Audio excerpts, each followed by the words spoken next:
ជំរាបសួរពុកម៉ែបងប្អូនទាំងអស់គ្នានៅថ្ងៃនេះខ្ញុំសូមបង្ហាញវីដេអូថ្មីមួយទៀតដែលនិយាយអំពីសកម្មភាពរបស់ខ្ញុំព្រមទាំងសិស្សស្រីៗដែលស្នាក់នៅជាមួយគ្នាចារៀនធ្វើសាប៊ូដុំហើយសាប៊ូនេះយើងអាចប្រើបានទាំងដុំមុខនិងដុសខ្លួនព្រោះវាផ្សំឡើងពីរូបមន្តធម្មជាតិសុទ្ធសាធតែម្ដងហើយនេះខ្ញុំនឹងប្រាប់ពីរបៀបដែលនេះខ្ញុំធ្វើឲ្យបងប្អូនពេលចេះហើយអាចរៀនធ្វើប្រើដោយខ្លួនឯងបាននៅផ្ទះចំពោះសាប៊ូដុំនេះធាតុផ្សំចាំបាច់ដែលបងប្អូនត្រូវការមិនអាចខ្វះបាននោះគឺជាមេសាប៊ូហើយដែលយើងឲ្យឈ្មោះថា glycerin អញ្ចឹងបងប្អូនអាចស្វែងរកទិញវានៅតាម page Facebook ផ្សេងៗសម្រាប់នាងខ្ញុំបានកំងទិញពីចិន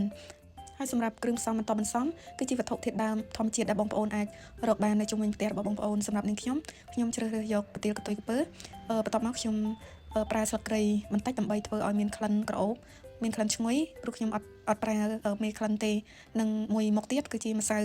អង្ករដំណើបហើយនឹងចុងក្រោយគឺជាប្រេងអូលីវមុននឹងចាប់ផ្ដើមរំលាយមេសាប៊ូបងប្អូនត្រូវការរៀបចំគ្រឿងផ្សំឲ្យគ្រប់មុខសិនសិមចាប់ផ្ដើមសម្រាប់នាងខ្ញុំយកស្លឹកគ្រៃកិនក្រឡុកជាមួយនឹងប្រទាលកន្ទុយក្រពើបន្ទាប់មកត្រងវាដើម្បីយកកាកចេញហើយម្សៅអង្ករខ្ញុំត្រាំទឹករយៈពេល2ម៉ោងបន្ទាប់មកយកវាទៅក្រឡុកដូចគ្នាដោយសារអត់មានត្បាល់កិនខ្ញុំអត់ប្រើជាប្រភេទម្សៅហុយទេដោយសារតែខ្ញុំអត់មានកូនម៉ូទ័រតូចដើម្បីក្រឡុកវាបើសិនជាដាក់ម្សៅហុយពេលយើងលាយជាមួយនឹងមេសាប៊ូទៅអាចវានៅដុំអញ្ចឹងលើកនេះខ្ញុំប្រើជាម្សៅខាប់សិនដូច្នេះបន្ទាប់ពីរៀបចំគ្រឿងផ្សំរួចរាល់ហើយនាងខ្ញុំបានយកមេសាប៊ូទៅដាក់រំលាយការរំលាយនេះគឺយើងអត់ដាក់វាទៅលើភ្លើងដោយផ្ទាល់ទេបងប្អូនគឺបងប្អូនត្រូវដាំទឹកឲ្យពុះសិនបន្ទាប់មកចាំយកឆ្នាំងដាក់មេសាប៊ូនេះពីលើទឹកដែលដាំពុះនោះដើម្បីយកចំហាយក្តៅរំលាយវាបន្ទាប់ពីវារលាយអស់ហើយចាំបងប្អូនចាក់គ្រឿងផ្សំចូលទៅហើយកូរវាឲ្យវាសព្វល្អបន្ទាប់មកយកទៅចាក់ពុម្ពបានដូច្នេះសាប៊ូដុំរបស់យើងប្រហែលជាមិនដល់កន្លះម៉ោងទេបងប្អូនត្រឹមតែ10-15នាទីគឺវាចាប់ផ្ដើមកករឹងហើយយើងអាចយកទៅប្រើបានហើយសម្រាប់សាប៊ូដែលនាងខ្ញុំធ្វើនេះរូបមន្តម្សៅអង្ករប្រទាលកន្ទុយក្រពើប្រេងអូលីវនិងស្លឹកគ្រៃហើយបន្ទាប់ពីវារឹងទៅបងប្អូនពណ៌របស់វាស្អាតខ្លាំងតែដូចបងប្អូនបានឃើញអញ្ចឹងដូចជាម្សៅនំម្យ៉ាងប៉ុន្តែតាមពិតទៅជាសាប៊ូហើយពណ៌របស់សាប៊ូរបស់យើងគឺវាប្រែប្រួលទៅតាមធាតុផ្សំដែលយើងដាក់នឹងបងប្អូនបើសិនជាយើងដាក់រមៀតចូលគឺវាមានពណ៌ដូចរមៀតចាហើយបន្ទាប់ពីចាក់ហើយយើងពុះចែកគ្នាម្ដងម្នាក់ទៅគ្រប់ដោយសារតែ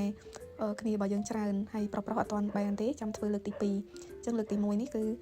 សិស្សនៅមណ្ឌលស្រីគាត់ប្រើសាកសិនចាបើសិនជាយើងអាចធ្វើបែបនេះបានជាការល្អបងប្អូនព្រោះ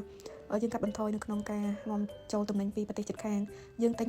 តែមេសាប៊ូបន្ទាប់មកគឺយើងយកមកធ្វើលាយខ្លួនឯងហើយយើងចង់បានរូបមន្តមួយណាយើងចង់បានរុក្ខជាតិផ្លែឈើមួយណាធ្វើជាធាតុផ្សំរបស់សាប៊ូរបស់យើងគឺយើងអាចដាក់បាននៅខ្លួនឯងតាមពិតមេសាប៊ូនេះបើសិនជាយើងអត់ចង់លាយធាតុផ្សំផ្សេងបញ្ចូលទៀតក៏បានដែរយើងគ្រាន់តែយកមេសាប៊ូនោះទៅរំលាយបន្ទាប់មកបើសិនជាយើងមានក្លិនចាយើងអាចដាក់បន្ថែមវាហើយយកទៅចាក់ពុម្ពទៅគឺទទួលបានសាប៊ូប្រើប្រាស់ហើយប៉ុន្តែបើសិនជាយើងចង់ឲ្យល្អសម្រាប់សុខភាពស្បែកគឺយើងអាចបន្ថែមដូចដែលនាងខ្ញុំបានបង្ហាញអញ្ចឹងហើយធាតុផ្សំបងប្អូនអាចប្រើអ្វីដែលបងប្អូនមានចាដូចជាស្លឹកស្ដៅអីម្រះអីក៏យើងអាចធ្វើជាសាប៊ូបានដែរយើងកិនយកទៅទឹកវាមកប្រើឬក៏ប្រើជាម្សៅបងប្អូនអាចសម្ងួតស្លឹកនោះឬក៏ធ្វើវាទៅជាម្សៅចាំមកលាយធ្វើជាសាប៊ូក៏បានដែរហើយបើសិនជាមានកំហុសខុសឆ្គងអីសូមមេត្តាខន្តីបេទោសផងព្រោះគឺជាការរៀនធ្វើចាហើយខ្ញុំអត់ដឹងថាវាត្រឹមត្រូវតាមក្បួនខ្នាតឬក៏អត់ទេប៉ុន្តែសង្ឃឹមថាសាប៊ូនេះគឺអាចប្រើប្រាស់បានហើយវាល្អសម្រាប់សុខភាពស្បែកដែរអរគុណច្រើនបងប្អូនសម្រាប់ការទស្សនាវីដេអូរបស់នាងខ្ញុំ